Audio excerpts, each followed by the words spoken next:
Nossa lição hoje é a lição de número 5, uma lição muito oportuna para nós, depois de a gente poder participar nessa abertura, nessa devocional, que tanto falou ao nosso coração. Essa lição também é uma lição que nos traz muito ensinamento, em que a gente aprende muito e nos desafia a viver também uma vida diferente, não somente de aprendizado. E essa lição ela vem falar sobre um povo erotizado. Nós vamos abrir as nossas Bíblias em Jeremias, no capítulo 5, versículo de 1 ao 9. Jeremias, no capítulo 5, versículo 1 ao 9.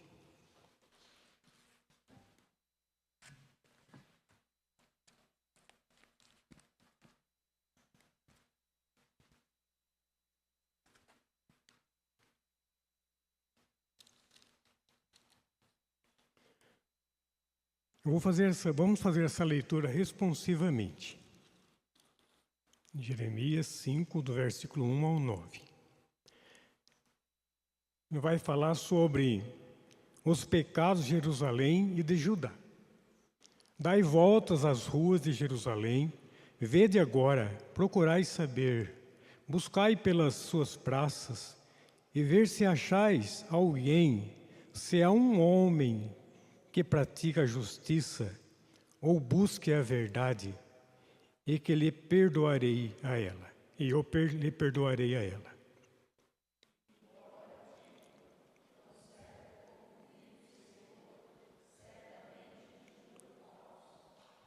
Ah, Senhor, não é para a fidelidade que atentam os teus olhos? Tu os feriste e não lhes doeu? Consumiste-os e não quiseram receber a disciplina. Endureceram o rosto mais do que uma rocha, não quiseram voltar.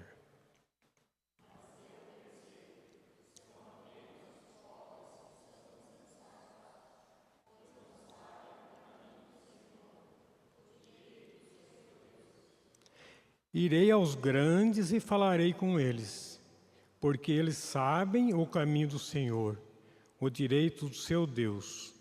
Mas estes, de comum acordo, quebraram o jugo e romperam as algemas.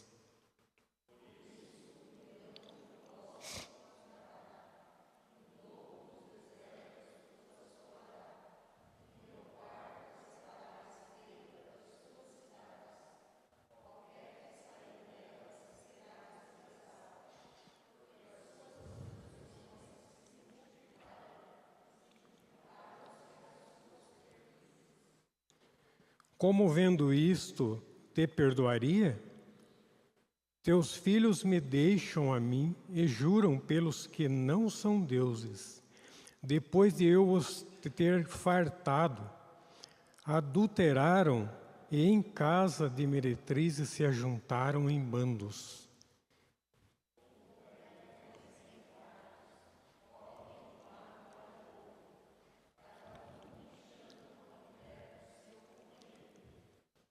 Vamos ler todos juntos o versículo 9. Deixaria eu de castigar estas coisas? E, Senhor, eu não vingaria de nação como esta? Vamos orar. Santo Deus, eterno Pai, muito obrigado por mais esse momento, pela Tua palavra que já lemos.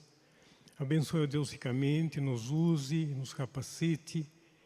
Aqui, ó Deus, por esse dia, por esse momento estar aqui à frente, pelo estudo da Tua palavra, mas te peço também a Tua bênção sobre cada irmão que está aqui nesta manhã, que o Senhor esteja abençoando ricamente. E te peço, Deus, mais uma vez, sobre os nossos irmãos que estão nos seus lares, que estão enfermos, impossibilitados de estar aqui conosco. da tua cura, a tua paz, o teu consolo, que eles também recebam de ti, ó Deus, este cuidado e sintam a paz em seus corações, em nome de Jesus. Amém.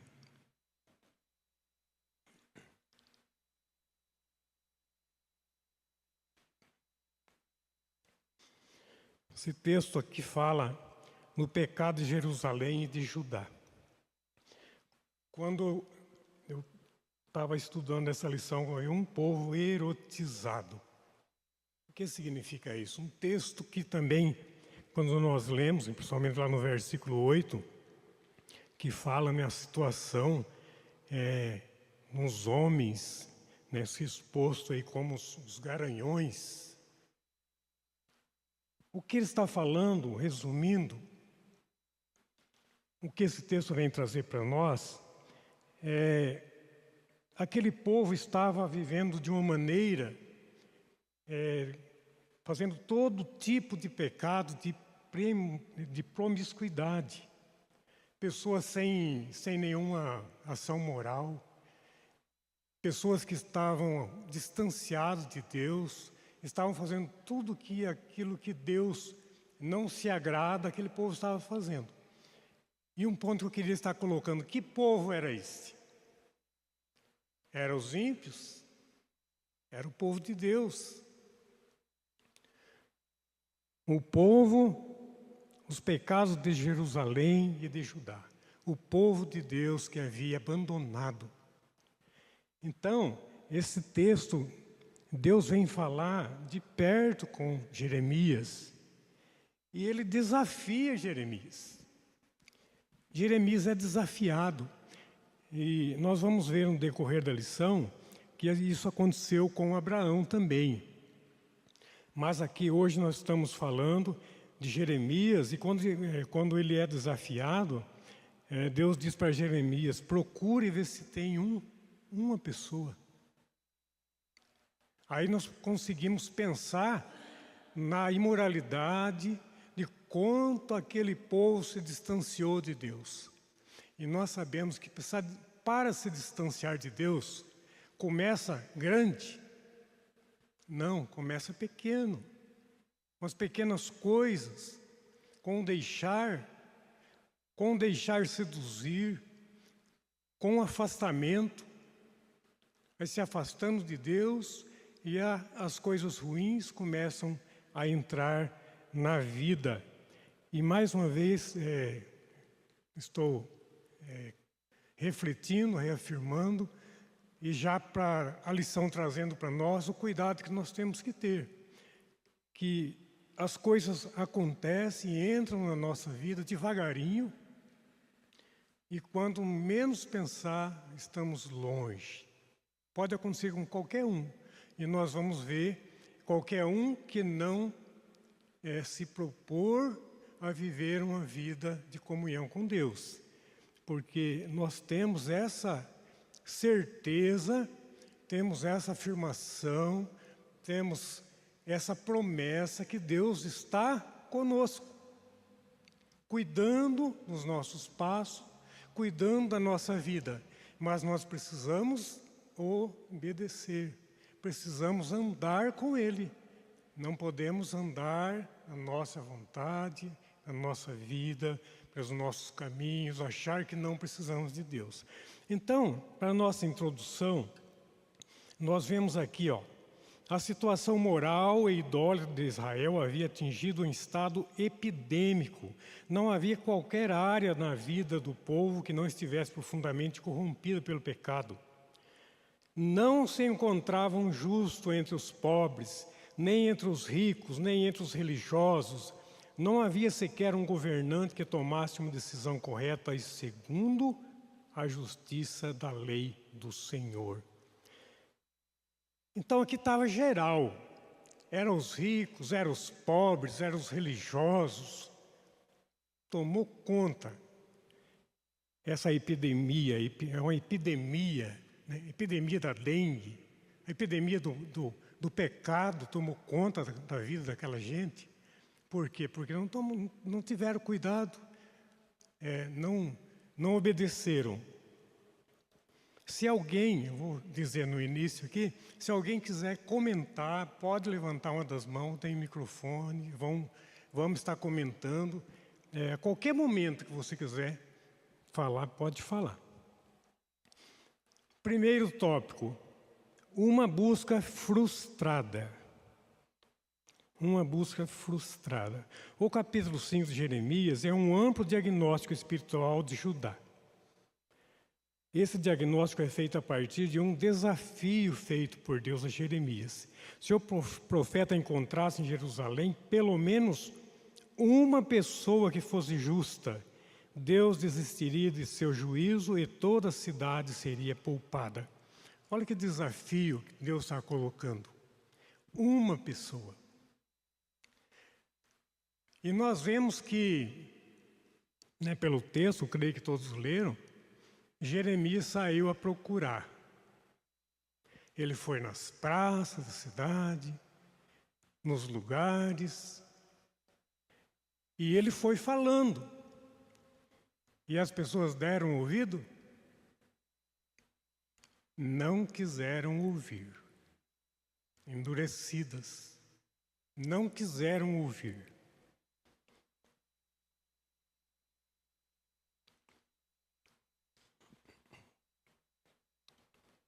Nós vemos aqui, então, que não viu nenhuma pessoa justa. Deus existiria seu juízo e toda a cidade seria poupada. Esse desafio imediatamente nos traz a lembrança a conversa de Abraão, como eu tinha falado, quando o Senhor estava prestes a destruir Sodoma. Aqui diz que tanto Abraão como Jeremias, ele conhecia. Abraão conhecia os pecados lá de Sodoma e Gomorra, e Jeremias conhecia o pecado daquele povo, ele sabia do que estava passando. Eu fico pensando, Deus escolheu, chamou o profeta Jeremias para pregar. Pregar para pessoas que iam contradizer ele, ou não ia dar ouvido, como não deram ouvidos. Que dificuldade, irmãos, nós podemos pensar, se nós pensarmos um pouquinho. Você foi desafiado para falar para um grupo de pessoas lá que se afastou de mim, e eu vou falar, Deus vai pesar a mão sobre a sua vida. Vamos parar a pensar um pouquinho sobre isso. Deus pesa a mão sobre a sua vida. Porque Deus abençoa aquele que anda com Ele, aquele que obedece. E amaldiçoa aqueles que se afastam dele. E nós vamos ver essas maldições, que vai falar em símbolo aqui também, que nós precisamos compreender, que Deus ele pesa a mão. E muitas vezes nós não entendemos essa maneira como ele pesa a mão. Então, quando o Senhor estava prestes a destruir Sodoma, e tanto Abraão como Jeremias perceberam a mesma virtude, o desejo sincero de que o Senhor poupasse. Abraão conhecia Sodoma, Jeremias também conhecia muito bem os pecados de seus conterrâneos. Mas ambos se apresentaram como intercessores. Ora, Jeremias, hoje nós estamos falando de Jeremias, a lição está tratando. Jeremias sabia do pecado e agora está trabalhando, falando com Deus como intercessor daquele povo. Mas se ele se arrependeu, o Senhor vai perdoar esse povo inteiro. E interessante aqui, irmãos, não era só aqueles que se arrependiam, era a nação. Ia ser poupada, não era só aqueles que se arrependeram, mas por aqueles, os outros também iam ser poupados.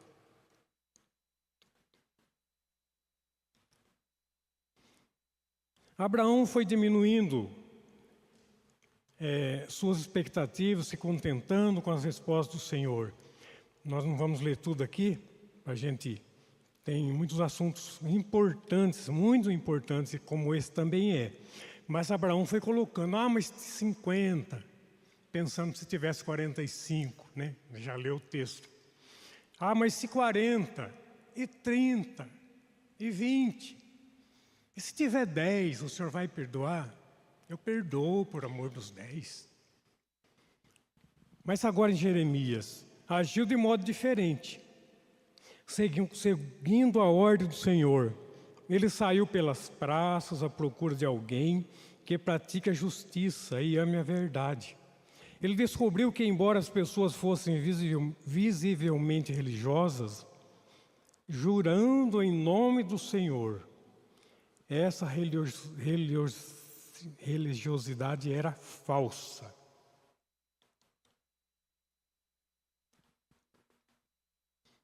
Vamos parar um pouquinho aqui para a gente refletir um pouco sobre isso. Então ele saiu pelas praças à procura de alguém que pratique a justiça e ame a verdade.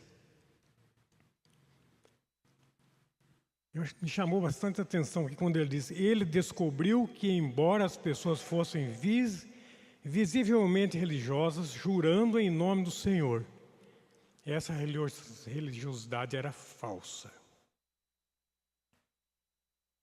Então ele encontrou pessoas que aparentemente estavam fazendo tudo certinho. Mas Deus já tinha falado para ele que ia pesar a mão. Ele viu que essas pessoas eram só de aparência. E é fácil viver de aparência? É uma pergunta para nós. É fácil. Perante os homens é muito fácil. Nós sabemos, cada um de nós aqui sabemos que é fácil de esconder, é fácil de manipular, é fácil de mentir. É fácil. Mas e de Deus? Ninguém esconde. E Deus prometeu e falou: eu vou pesar a mão, não tem como. Passaram do limite. É isso que Deus diz: ó, chega. Vamos pensar para a nossa realidade, no nosso mundo. Quanta coisa a gente vê. Quando você começa a ler essa lição, a gente começa a refletir sobre o que nós vemos, aquilo que nós não vemos, que é bom nem ver, mas se você ligar a televisão, ou você for olhar alguma coisa na internet, você vai ficar triste. Então, muitas coisas nós nem vemos. Você vê as dificuldades que tem, a calamidade, o pecado cada vez maior, quando fala aqui dessa epidêmico aqui, é cada vez maior. Nós não vemos um mundo melhorando, pessoas procurando melhorar, mas ao contrário, nós vemos pessoas se afastando de Deus. E quando a gente fala pessoas se afastando de Deus, é alguém que está se misturando. Por exemplo, nós pensar em um copo de água, você colocar algum veneno ali dentro, já não é mais pura. Então, aquela pessoa que se deixa contaminar pelas coisas do mundo, já está se afastando, já não está sendo transparente. Deus já está vendo a mancha naquela pessoa, naquele servo, naquela serva. E esse é o que nós temos que tomar cuidado. Nós vamos ver, e eu espero que a gente consiga, aqui no decorrer da lição, chegar a esse ponto, que nós precisamos de tomar bastante cuidado, para que nós somos de quem? Somos de Deus. Nós servimos a quem? Servimos a Deus. Tomar o cuidado para que nada possa nos desviar, fazer com que outra coisa lá de fora venha tomar esse lugar de Deus. Que nós sabemos que é a idolatria, que não é somente o ídolo do coração. Vamos aqui andar mais um pouco. Nós vemos aqui então, ele descobriu, Jeremias, descobriu que, embora as pessoas fossem visivelmente religiosas, jurando em nome do Senhor, essa religiosidade era falsa. O profeta foi perseverante em sua procura, mas o povo foi obstinado. Quer dizer, endureceu o rosto mais do que uma rocha. Não deram ouvido. Ele não deixou de pregar. E a gente vê, né, todo o livro de Jeremias, quando Jeremias ele fala, as pessoas o acusavam, maltratavam, jogaram ele na cisterna. E às vezes a gente fica pensando que é pessoas ímpias só, mas não, teve perseguição. Quem é você para estar falando de mim? Se nós fosse parar para pensar, Jeremias falando duramente a palavra de Deus para um líder religioso, fala: o que é você? Você não é nada. Eu estou aqui como dizia o presbítero Saulo, há 500 anos, nem tanto. Mas eu estudei, eu fiz tenho diploma disso, daquilo. Quem é você para falar isso para mim? Então fala aqui que o povo foi obstinado, endureceu o rosto, mais do que uma rocha. O profeta esteve entre os pobres e os grandes, mas nenhum ser vivo deu sinal de piedade e contrição. Estavam todos enrijecidos em pecado. Não mudava, não mudava. A palavra sendo pregada, mas o povo não mudava. E nós vamos ver a consequência disso, o que aconteceu. Da escala social, ele verificou que os pobres eram insensatos. O que é essa palavra, insensatos? Eles eram imprudentes. Esses pobres, quem que eram eles? Diz aqui, eles eram trabalhadores, braçais, que não tinham tido acesso às letras. A gente parece que você consegue pensar, alguém que não teve muita instrução. Tal pessoa lá não tem muita instrução, ele não é instruído. Eram os pobres.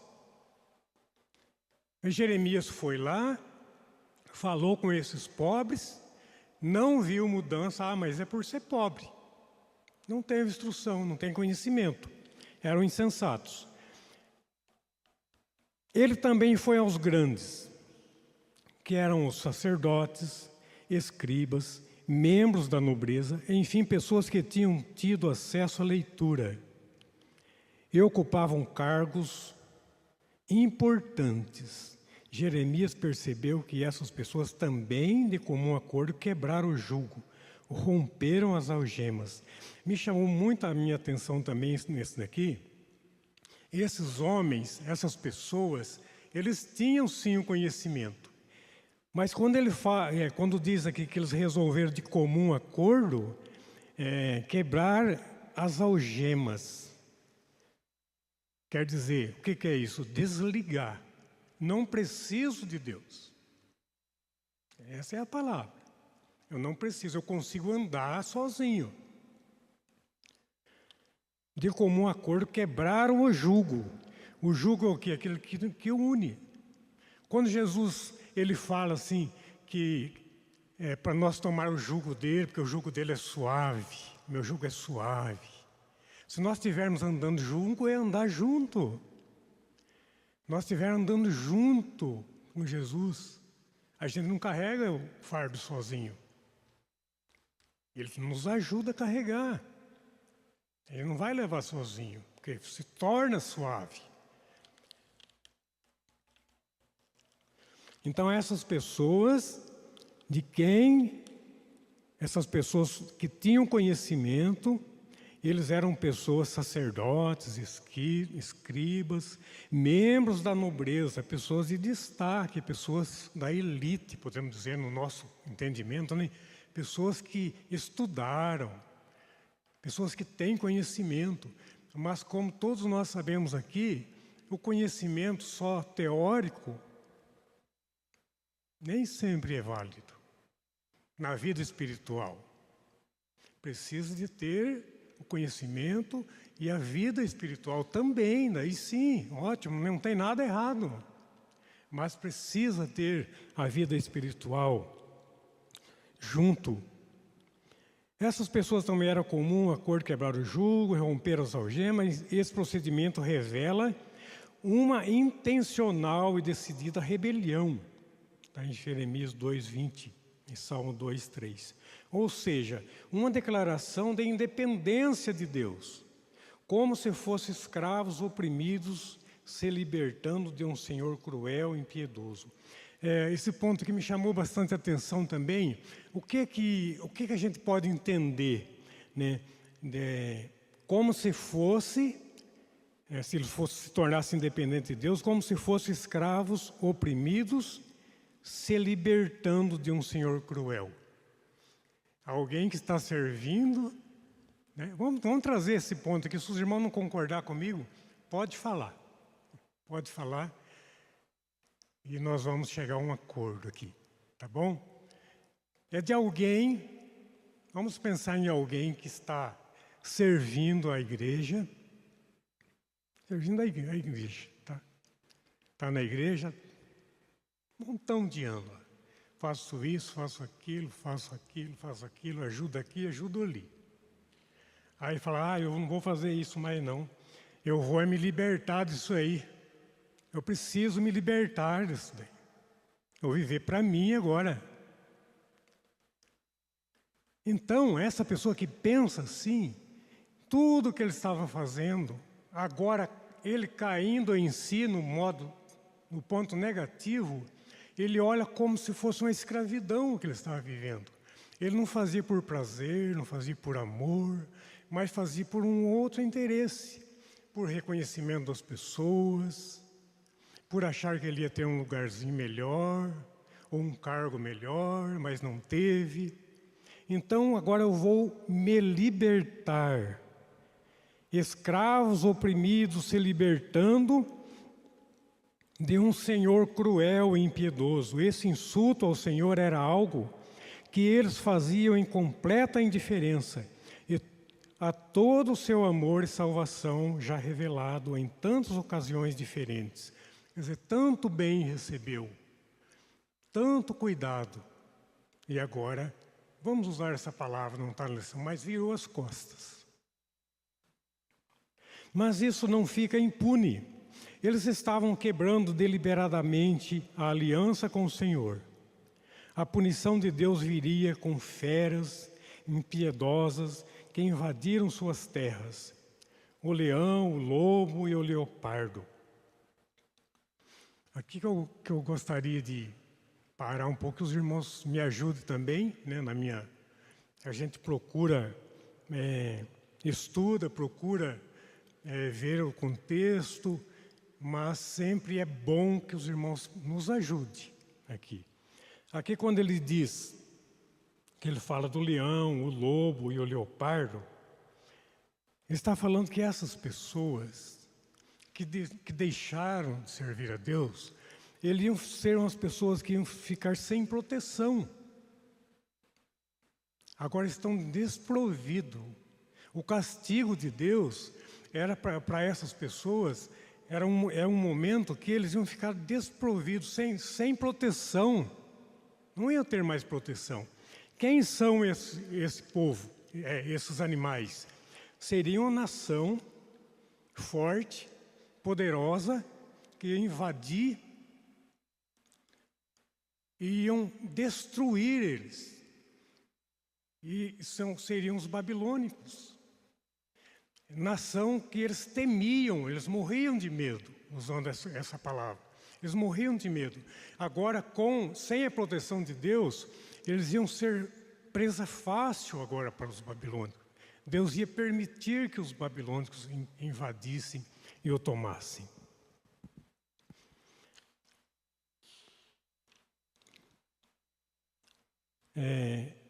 Diz aqui, termos muito claros revelam que a violação da aliança não ficaria impune, como vemos em Levítico.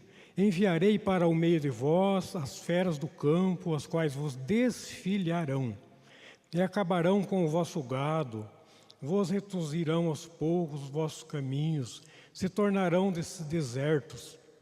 O crente não tem o direito de esquecer do seu compromisso com o Senhor, assim como um cônjuge não tem o direito de se imaginar solteiro, abandonar seu compromisso e entregar-se a amantes.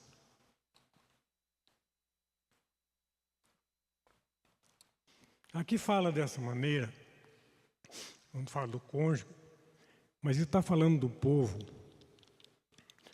para nós poder entender que quando alguém, um cristão, deixa de servir a Deus, ele está quebrando essa aliança. Nós temos uma aliança com Deus. Essa aliança foi feita por Cristo. Nós, ao aceitarmos a Cristo, nós somos uma nova criatura.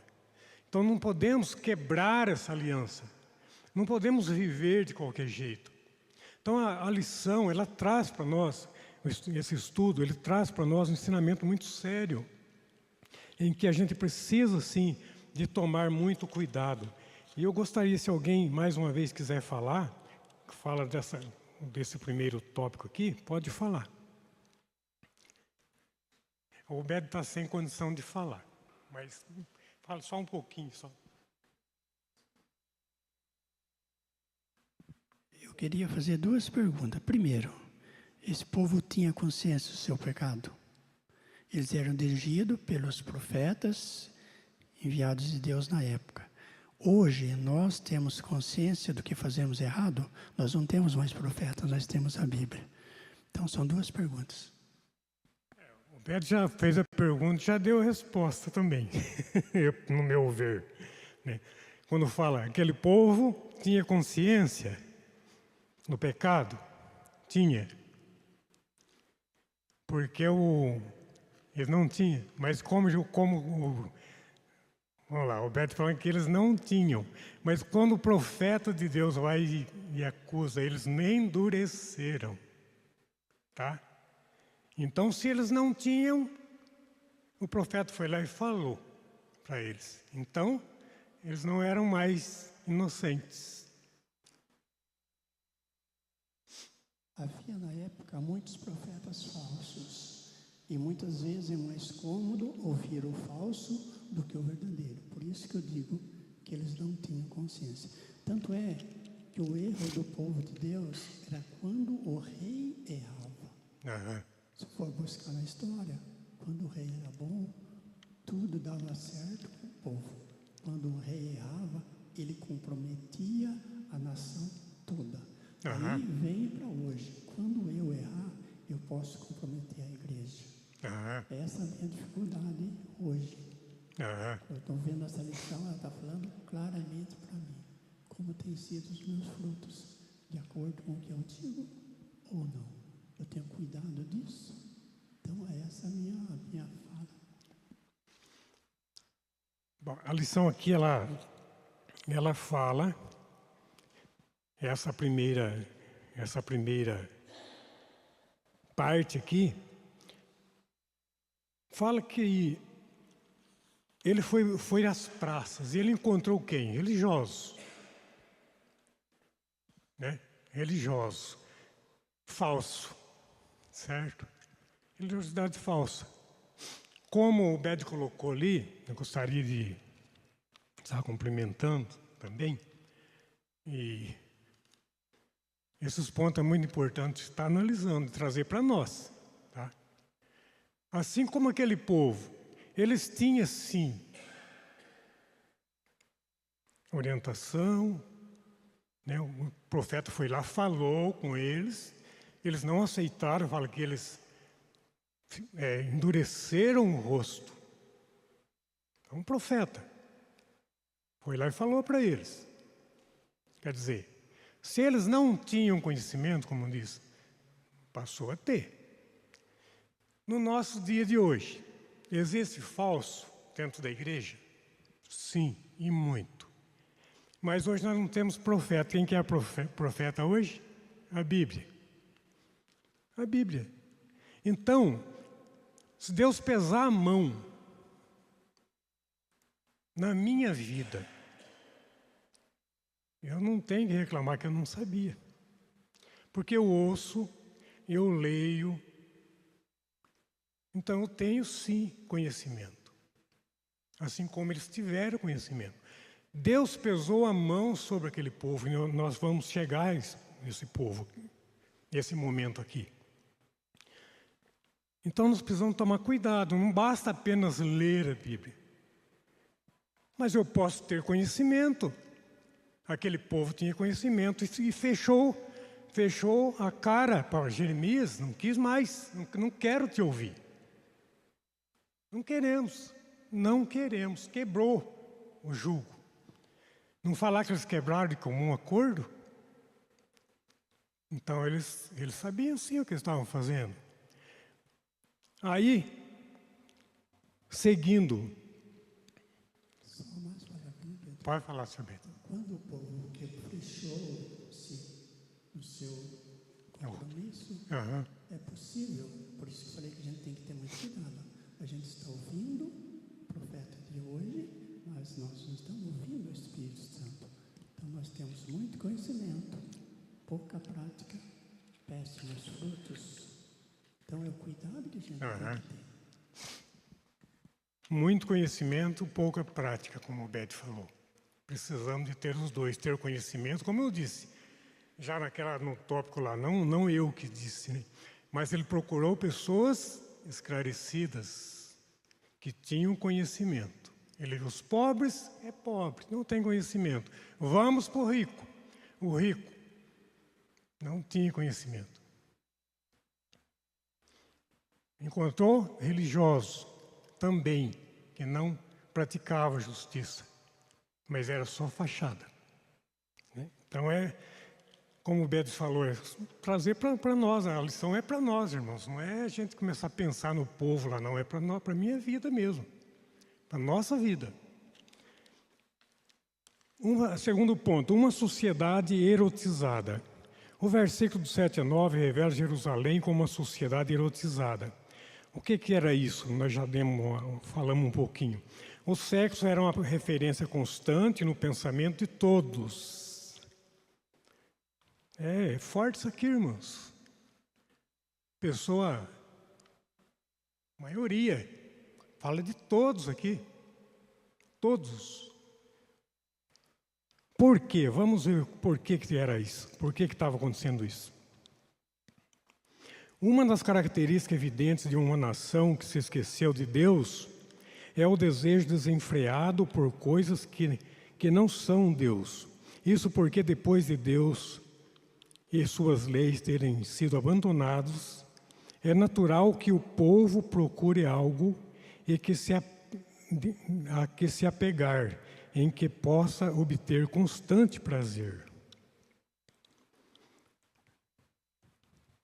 Aqui fala, voltando um pouquinho, nós falamos no primeiro tópico. Isso porque depois de Deus e suas leis terem sido abandonados. É natural que o povo procure algo a que se apegar, em que possa obter constante prazer. Então, não tenho prazer na lei de Deus, não tenho prazer de servir a Deus, mas procurem outra coisa. Pense comigo um pouco. Nós temos prazer de vir na escola dominical, aprender. Mas muitos não têm esse prazer, têm um outro prazer, ou ele vai, não estou condenando ninguém, mas vai jogar futebol, ou vai pescar, ou vai passear, ou vai na praia. Ele tem que preencher o tempo dele, ou vai dormir, ou vai assistir televisão, tem um monte de coisa que pode preencher. Mas nós preferimos vir aqui. Quando Deus deixa de ser o deleite da alma do crente, ele procura outras fontes. E existem milhares de propostas de Satanás, espalhadas como substitutivo de Deus. Dinheiro, poder, fama, sexo, narcóticos. Como disse Agostinho, certamente eu tenho experiência de quanta fantasia é capaz de criar o coração humano. A tentação da idolatria e o desejo insaciável está presente em todos, mas não pode ser vitória final sobre um filho de Deus.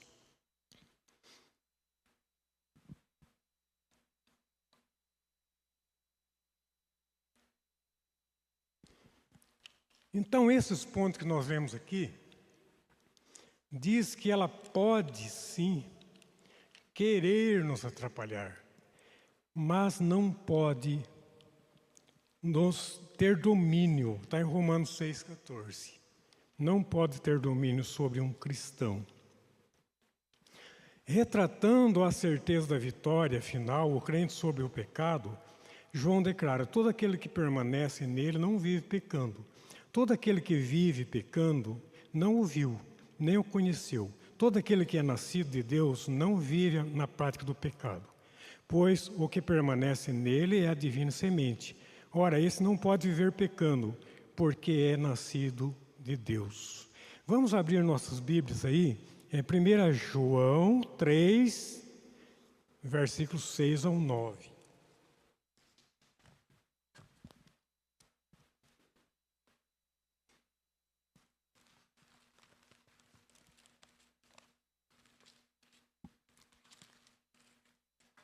Primeira João 3, versículos 6 ao 9.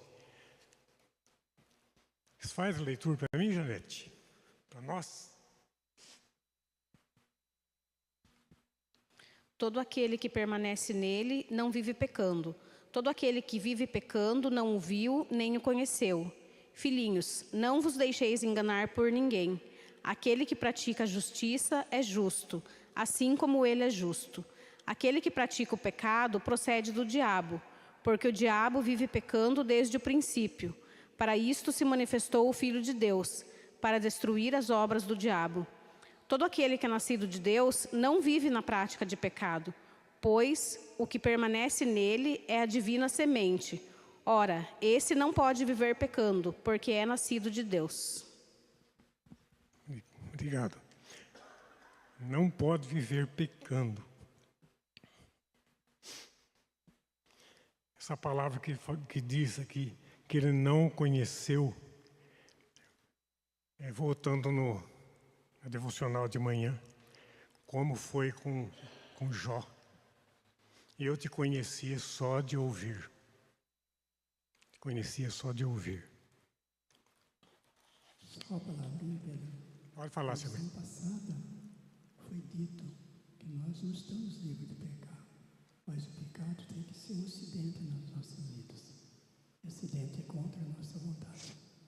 Então, não lembrar isso. Quem é nascido de Deus, não vive na prática do pecado. Na prática. Na prática do pecado. Então, é bom que a gente esteja atento a esse tipo de coisa. Às vezes nós atiramos pedra em alguém porque ele pecou, mas foi um acidente na vida dele. Se encarar dessa forma, acidente é coisa que foge ao seu controle. Não estou defendendo o pecado, não. Mas o que foi dito não Mas viver na prática do pecado é muito sério. Mas foi... Vamos voltar, né, irmãos? Foi repreendido. Eu vi que eu pequei, mas volta de novo. Na prática, isso que é prática. Voltar. Está voltando.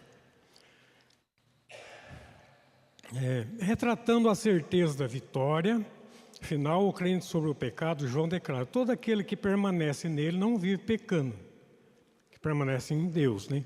Todo aquele que vive pecando não o viu nem conheceu. Todo aquele que é nascido de Deus não vive na prática de pecado, como o Bed falou aqui. Pois o que permanece nele é a divina semente, que é Cristo no coração. Ora, esse não pode viver pecando porque é nascido de Deus.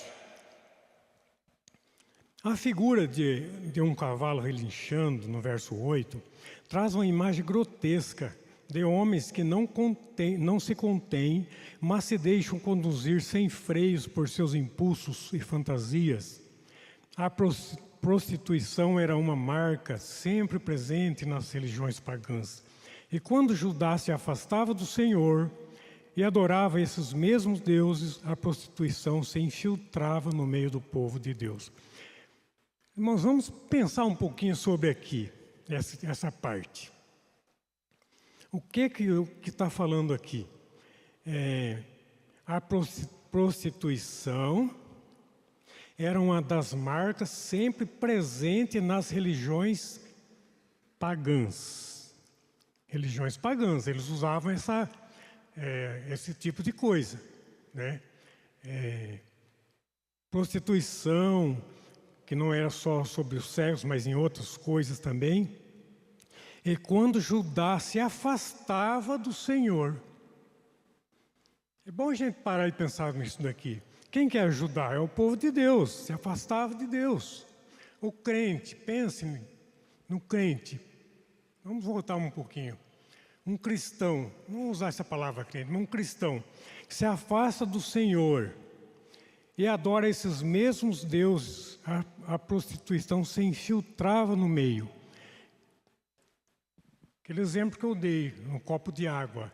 Quando ele infiltra um veneno, qualquer uma mistura aqui, ele já não é puro mais. Está deixando infiltrar coisas do mundo.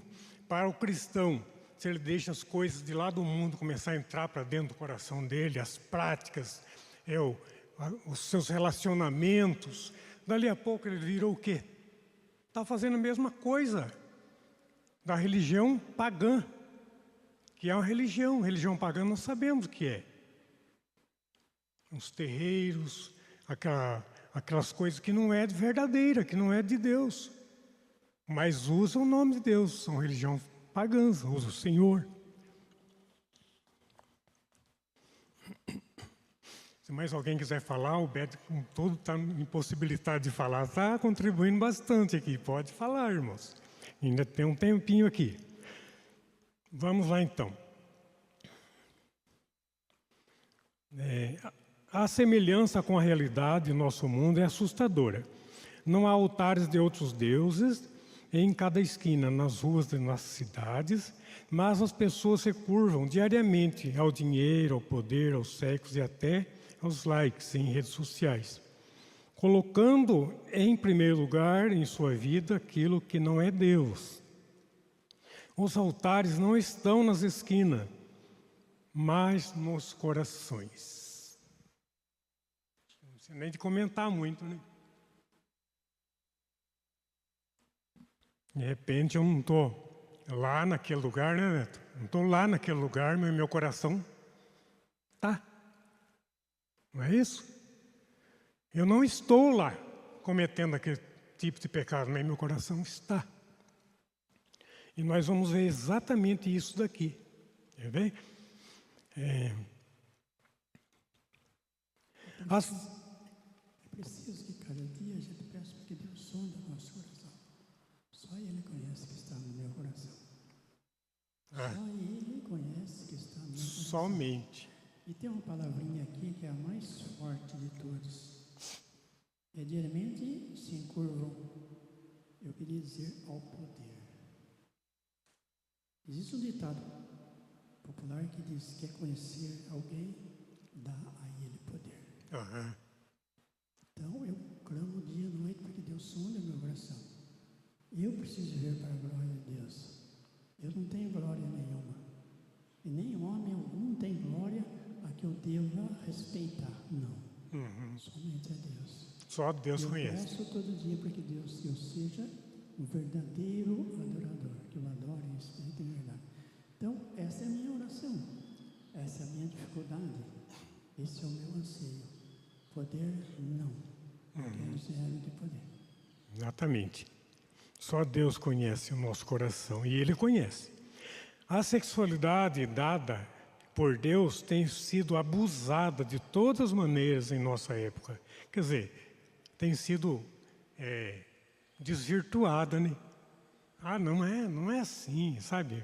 Os pensamentos. Os pecados sexuais variam de flertes, de pessoas casadas em ambientes sociais, até as mais apavorantes cada vez mais comuns, preservações sexuais, perversões sexuais como pedofilia, poligamia, pornografia, incesto. Nós vemos aqui esse flash aqui, quer dizer o quê? Pessoas que estão olhando com intenção impura, fletando uma pessoa, olhando para uma pessoa com um coração impuro. O que Jesus disse lá? Aquele que olhar para uma mulher com intenção no seu coração já adulterou, já pecou. E nós sabemos que está cheio, não vamos nem ficar parando, pensando nisso, que existe sim. Eu já ouvi pessoas dizer assim, no meio de amigos, né, que trabalham, isso acontece muito em empresa, né, aquela festinha de final de ano, em que se reúnem as famílias e tem aqueles olho grande que quer ver como que é a mulher do seu Pedro, como que é a mulher do seu Zé. Ai, que mulher bonita. Isso é fretar. Isso é desígnio ruim no coração. O hedonismo, um pouquinho mais adiante aqui, nós conseguir. No hedonismo, na pornografia e em muitas outras coisas, nossa geração experimentou 1000 egípcios e 1000 babilônicos, mas os homens caíram espantosamente, porque esqueceram que o homem é qual é o seu propósito e qual é o seu propósito final. Ou seja, o mundo moderno possibilitou o crescimento de busca por esses prazeres, abrindo muitas fechaduras moralistas e travas sociais para o acesso a todo tipo de conteúdo que busca saciar as paixões e os anseios do coração. Quando o Senhor ensinou que do coração do homem procede todos os maus desígnios, Ele não apenas revelou a hipocrisia dos fariseus e de todos os moralistas, ao mostrar que as leis da aparência não podem conter a certeza de pecado, mas também mostrou a realidade difícil de aceitar a realidade de quem nós somos. E o último ponto aqui, para a gente concluir, hora da poda, a hora que Deus pesou a sua mão. Devido à cauterização da consciência dos habitantes de Jerusalém, não havia o que fazer naquele momento. Eu fico pensando em mente cauterizada. Se você for olhar, né? Não, mas aquele que está com Cristo, nada toca, vai até o fim, não é isso que nós cremos? Mas ande no caminho. Tem que procurar andar no caminho, não é porque eu sou salvo, eu posso sair rolando por aí. Tem essa afirmação e nada vai me tocar. Como o Bede falou, eu posso estar enganado. Com certeza eu vou estar enganado. De alguém que pensou que era salvo e não era. Não era salvo. De maneira alguma. Pode falar. Pode até ser salvo. Pode até ser salvo. Mas viver de qualquer forma. Uhum. Então, devido à cauterização da consciência dos habitantes de Jerusalém, não havia o que fazer naquele momento. A nação seria podada. Deus removeria todos os ramos que não produziram frutos, só atrapalharam. Eu vou lendo aqui, os irmãos vão pensando aí, cada um pensando. O crescimento da videira, só atrapalharam o crescimento da videira. O povo era autoconfiante, considerava-se inatingível, pensava que nenhum mal alcançaria. Em tudo isso tinha a aprovação dos falsos profetas que corroboravam com a sua corrupção. Quer dizer, líder ruins, líder falso, corroborava para a sua corrupção. Os versos marcam a sentença inevitável que alcançaria em Jerusalém. Seria derrotado e humilhado por uma nação antiga, mais forte, cuja língua os judeus não entendiam. O texto está falando dos babilônicos. A tragédia que estava por vir seria tão avassaladora que o castigo serviria de espanto incontestável de que não havia esperança nos homens. Toda a desesperança dos homens deve nos dirigir à única esperança que existe. Todo o fracasso e corrupção a humanidade serve para apontar que a solução vem de Deus. Cristo é o homem como o qual os homens jamais conseguirão se tornar. Somente Jesus. Ainda que a humanidade tivesse uma epifania, a sua condição de desgraça a sua condição de desgraça e reunisse todas as suas filosofias morais, todos os seus códigos de conduta, moralidade e religião, ela jamais produziria alguém semelhante a Cristo, a única esperança de Israel. Cristo é a única esperança da igreja. Na cruz ele venceu o diabo e garantiu perdão a todos que creem, isto é, a todos aqueles que exclusivamente nele depositam sua fé. Ele venceu o mundo, o diabo e o pecado.